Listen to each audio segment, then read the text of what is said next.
into long-term memory, long-term memory really has three different parts.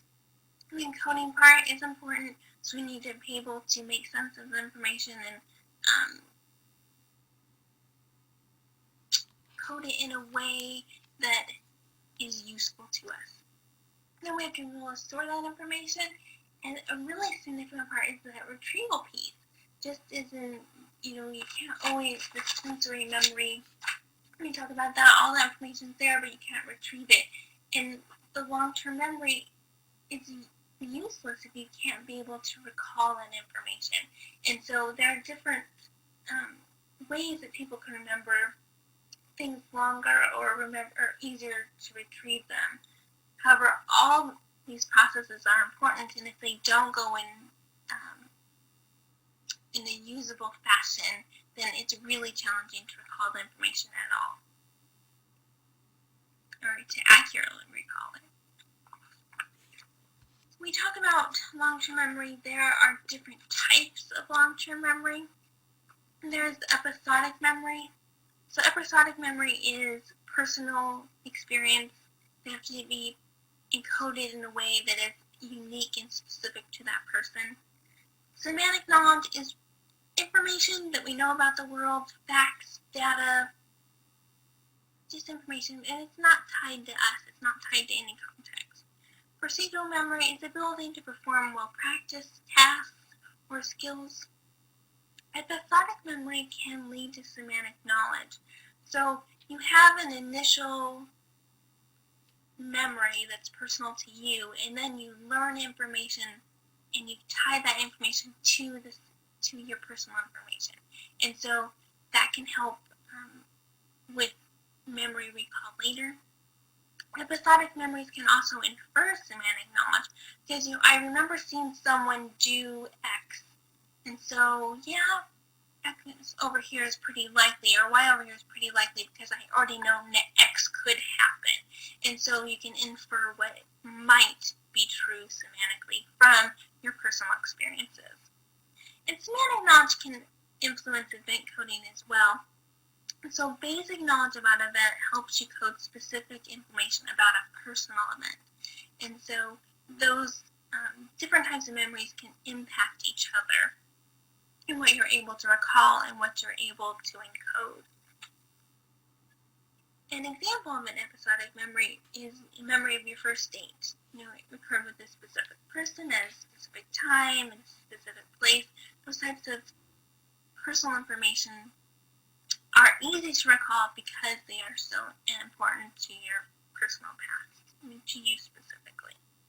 An example of semantic memory would be July 4th, 1776, the Declaration of Independence was signed, so we were told.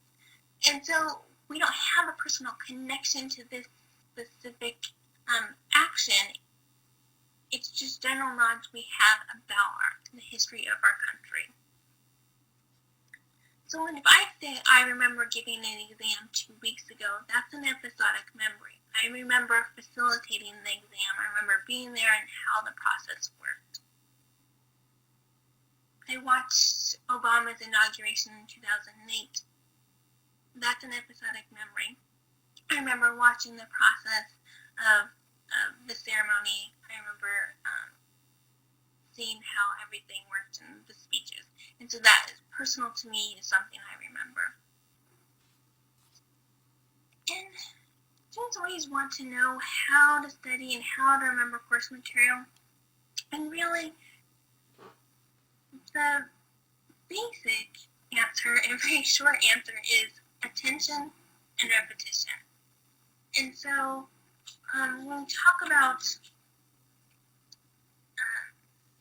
how to study and when to study, when we talk about the recency effect and the primacy effect, we want to think about that. So you have an hour to study. If you just sit and study for an hour, chances are you'll remember a lot when you first started studying, and you'll remember when you were done studying. But the middle information you won't necessarily remember because you feel overwhelmed with the amount of information you received within that hour. And so if you divide that hour up into shorter increments of time and take breaks, those primacy and the recency effect will come into play in a positive way that helps you remember information. And so you study for 10 minutes and take a 5-minute break, study for 10 minutes, take a 5-minute break, and so on. So your hour, a majority of your hour is spent learning, is spent attending to that information. And then you're able to rehearse that information and to help your mind take a break so that it is able to rehearse it and to really process that information to be able to encode it in a useful way to be able to recall it. And so that all those systems come into play, the processes come into play, and the person doesn't feel overwhelmed. So that helps with that long-term memory and that attention.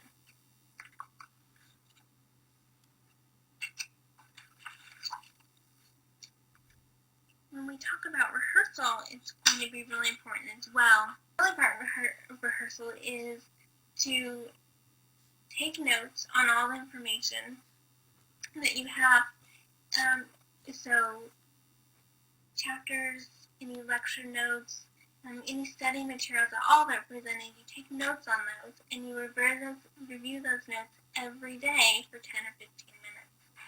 And by the time you get to the exam, you have a true knowledge of the material because of that rehearsal process. When we look the first time you go through information, you retain about 5% of the material, so really not very much at all. The 5th time through, you're retaining about 75% of the material. So if you're studying for 10 days in a row, by the time you get to that 10th day or the 11th day when you're taking the exam, you've been through the material so many times, you have a true knowledge of the material so that you can recall it on the exam. It's not the cramming and trying to stuff all the information in. You're actually learning the information and being able to recall it. And so that definitely impacts how